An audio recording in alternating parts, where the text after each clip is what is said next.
Hi everyone, it's Dr. Dilan Sanli. I'm here to explain what is the reason that I moved to UK as a doctor. But before I move on and explain you guys my story, I would like everyone to subscribe my channel, be a member, and please recommend it to your friends and leave some comments if you think it's beneficial for everyone. So first of all, I am a Turkey graduated doctor. So our education system in Turkey is in Turkish. So when I was a medical student, I was never thinking of moving abroad and having education there or having my specialty training in abroad, like in the UK.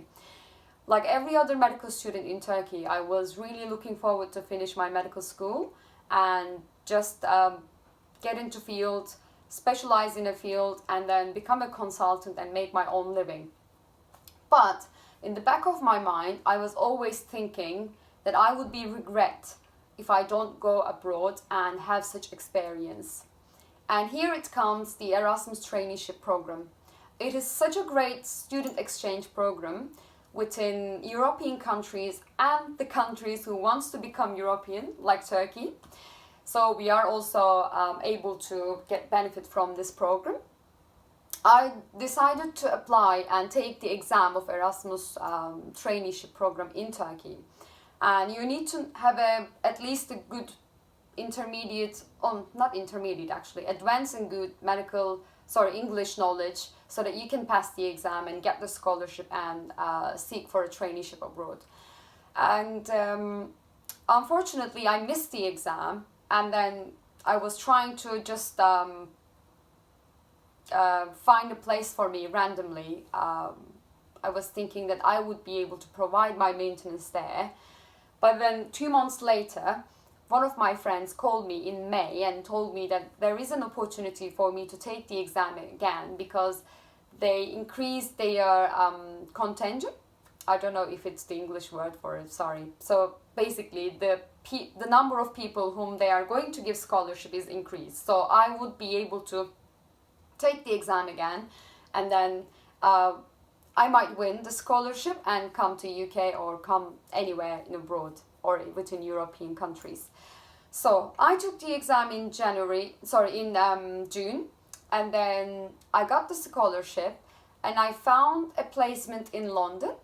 And I came to London for 4 months. It was quite challenging for me to find it. It took me 8 months to find a place, but I never gave up. I tried finding the best place possible so that I could get some social support, work in the same time apart from the hospital, and then learn English and get experience in NHS and in abroad and broaden my vision. So, by the time I was able to come to UK, I was already 4 months ahead of my internship. So I had to freeze my education. I had to stop my education, speak to the dean of the department, dean of the medical school.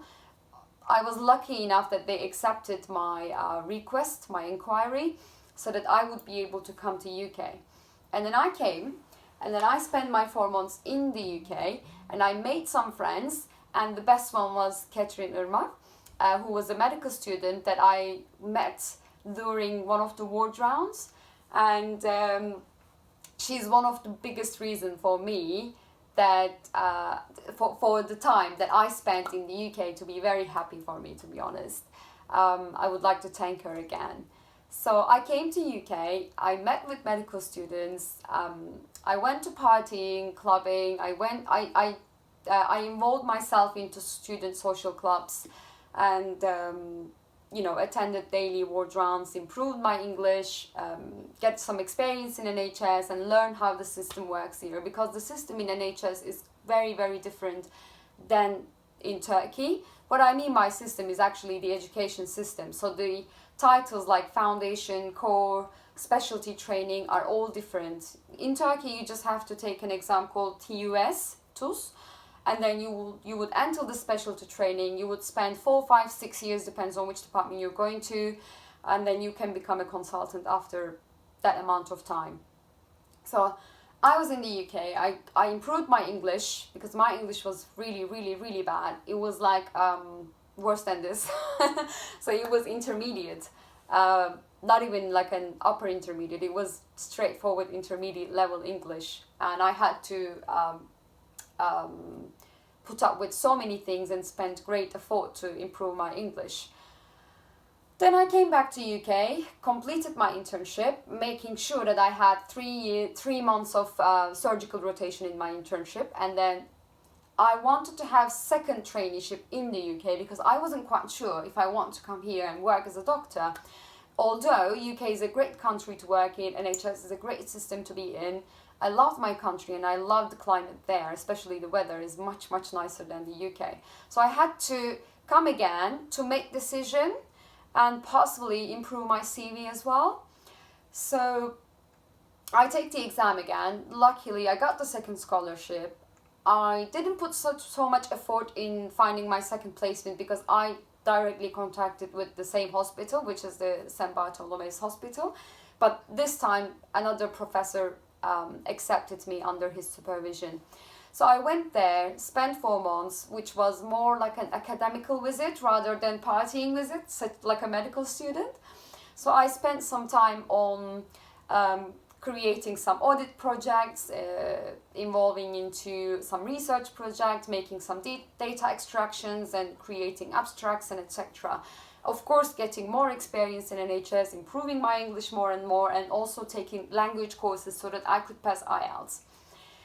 Then, of course, I was by then I was graduated from medical school, so I was officially a doctor back in Turkey. So you had to start working in your compulsory work. How do you say it? I think the government allocates you to some remote areas of the country to equalize the healthcare system in all over the country. So I was already allocated in a place, in a town of Antalya, which was 2.5 hours away from my family, where my family lives, which was a great luck, to be honest.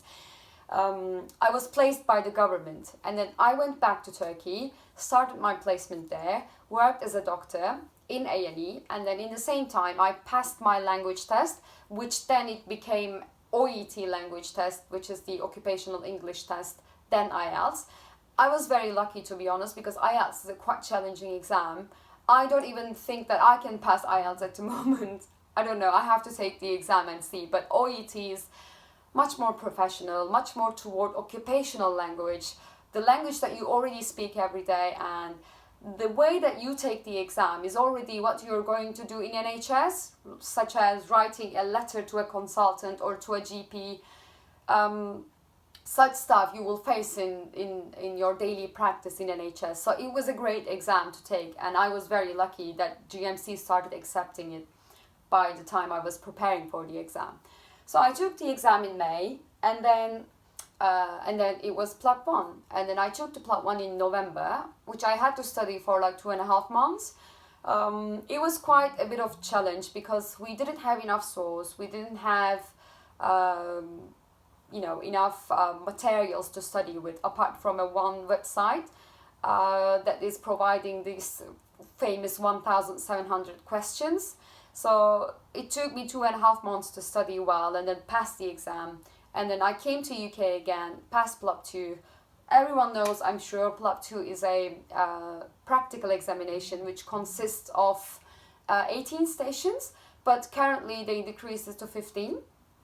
So it's basically, there are small cubicles, and there is one role player and one consultant placed there, and the role player is pretending like a patient or relative of a patient, and every cubicle has a unique presentation, so everyone is different than each other. So you go in and then ask what's wrong with them, clerk their presentation, determine their needs, do some investigations, and then request some lab investigations basically, and explain what's going on with them, and then give the first-hand management. And the consultant is there only for observation and scoring you based on what other colleagues that took the exam that they did, how well they did basically, and how much you are meeting with the requirements of GMC. And then luckily I was able to pass that exam as well. Of course, before PLAB 2, you kind of have to take a course because it's a challenging exam. You have to study at least for like 2 months and start practicing because especially if you're coming from a country where the language itself is Turkish and the way you communicate with the patients are Turkish, and also you're quite busy and you have to see one patient in 10 minutes. Basically, you are not able to explain every single thing. It's impossible. So you kind of forget how to use your communication skills as a doctor. So this exam is actually a great way to learn and improve your communication skills as a doctor, no matter where you're practicing, either in Turkey or in the UK. So I really like them, to be honest. I really enjoyed studying for both PLAB 1 and PLAB 2, not OET or not IELTS, sorry. So I passed the PLAB 2 exam, came back to Turkey, again finished my compulsory post for the government, and in the same time took my GMC registration, found a job, which took again 3-4 months. So if you're struggling to find a job, don't worry, it takes a bit long time, but as long as you do continuous positive development, if you keep improving your CV, I'm sure you will be able to find a job in the UK. So I got offers from Birmingham, London and Southampton, but I wanted to choose Southampton because it's a city by the sea. It's sunnier than other cities of UK, although it is UK and it's mostly cloudy every day. And then living in London was not going to help me so much because the life is expensive there, the hospitals are very busy there, and I wanted to prioritize things like my education, having a good house to live in, and then of course making some savings from my salary, little junior doctor's salary.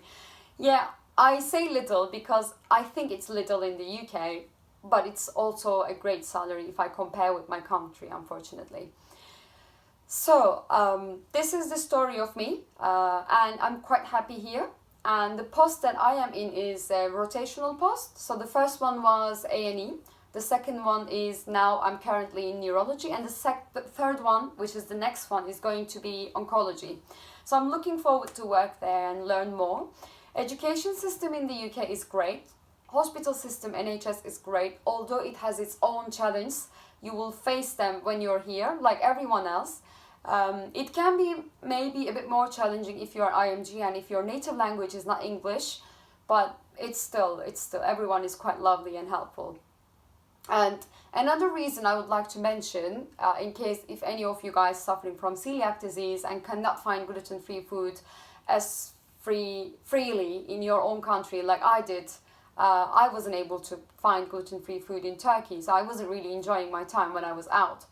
So in the UK, that is never going to be a problem. You will always be able to find food.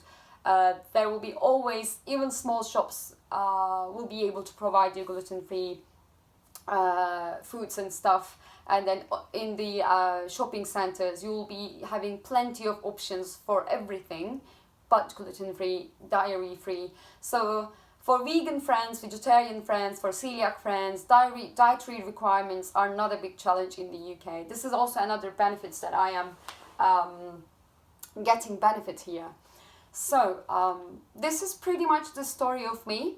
The reason why I wanted to move to UK and wanted to work in the UK, and this is what I have been doing since I decided to move to UK, or since I was thinking of doing it. I'll be creating more videos on PLAB 1, PLAB 2, English education, how you can improve your English like I did, because my English was very bad and now you can see how good. I'm just leaving it to your judgment. And just if you like my video, just keep following and click on subscribe button and leave a comment please, and of course recommend to your friends. Have a good Christmas everyone, take care.